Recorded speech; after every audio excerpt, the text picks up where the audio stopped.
Capítulo 23. Orientação espetacular. Pelo que, ó rei Agripa, não foi desobediente à visão celestial. Atos, capítulo 26, versículo 19. Deus nos orienta hoje exatamente como orientava os primeiros cristãos. Sua palavra opera agora conforme operava então. Não se alterou. O Espírito de Deus não foi mudado. Deus é imutável. Não se dá o caso de os crentes primitivos terem uma igreja naqueles tempos passados, ao passo de nós termos outra igreja hoje.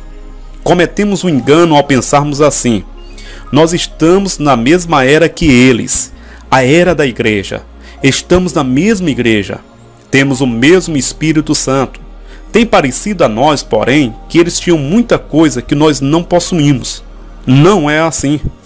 Pois todos os que são guiados pelo Espírito de Deus são filhos de Deus. Ainda há filhos de Deus hoje. E o Espírito de Deus ainda está guiando os filhos de Deus.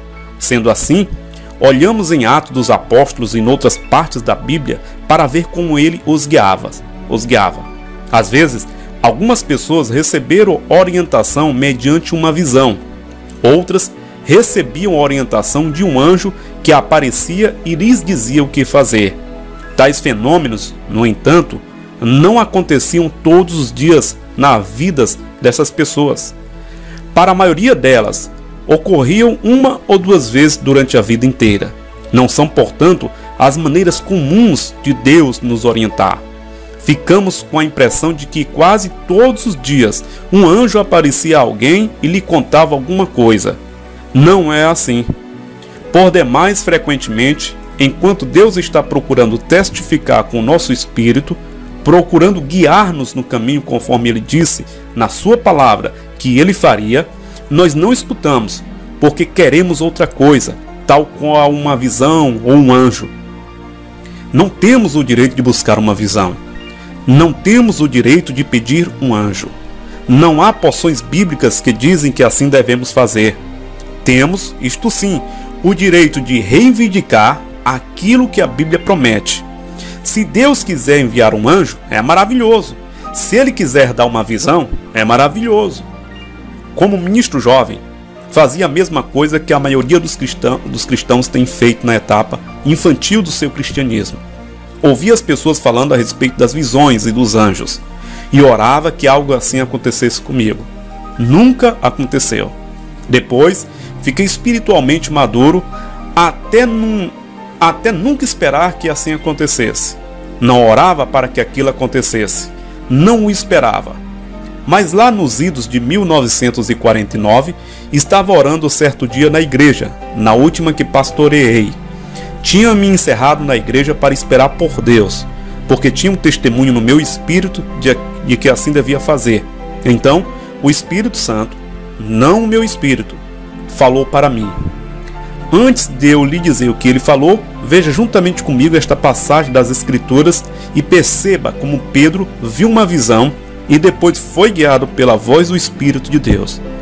No dia seguinte, indo eles de caminho e estando já perto da cidade, subiu Pedro ao eirado, por volta da hora sexta, a fim de orar. Estando com fome, quis comer, mas, enquanto lhe preparavam a comida, sobreveio-lhe um êxtase. Então viu o céu aberto e descendo um objeto como se fosse um grande lençol, o qual era baixado à terra pelas quatro pontas. Atos capítulo 10, versículo 9 ao 11. Deus mostrou a Pedro, mediante uma visão, que ele estava para trazer os gentios para a fé. Agora, pularemos para o versículo 19. Enquanto meditava Pedro acerca da visão, disse-lhe o Espírito: estão aí dois homens que te procuram. Levanta-te, pois, desce e vai com ele, nada duvidando, porque eu os enviei. Atos, capítulo 10, versículo 19 e versículo 20. Foram ao todos 3 homens da residência de Cornélio. Depois de Pedro ter ido para lá e pregado a estes gentios, foi chamado para prestar contas lá em Jerusalém. No capítulo 11 de Atos, Pedro está explicando o caso ali. E eis que na mesma hora pararam junto da casa em que estávamos 3 homens enviados de Cesareia para se encontrarem comigo. Então o Espírito me disse que eu fosse com eles sem hesitar. Atos capítulo 11, versículo 11, versículo 12. O Espírito Santo falou a Pedro. É possível que Pedro tenha olhado em derredor dele para ver quem disse aquilo. Não sei. Mas ele sabia que o Espírito lhe dissera que fosse. O Espírito Santo falou para mim enquanto eu esperava ali na minha igreja. O Espírito disse: vou levá-lo adiante nas revelações e visões. Imediatamente, revelações em harmonia com a palavra. Não estou falando a respeito de coisa alguma que esteja fora de harmonia com a Bíblia. Começaram a chegar. Depois, em 1950, as visões começaram a chegar. Em 8 ocasiões, o próprio Jesus apareceu à minha vista e conversou comigo. Houve, além disto, outras visões.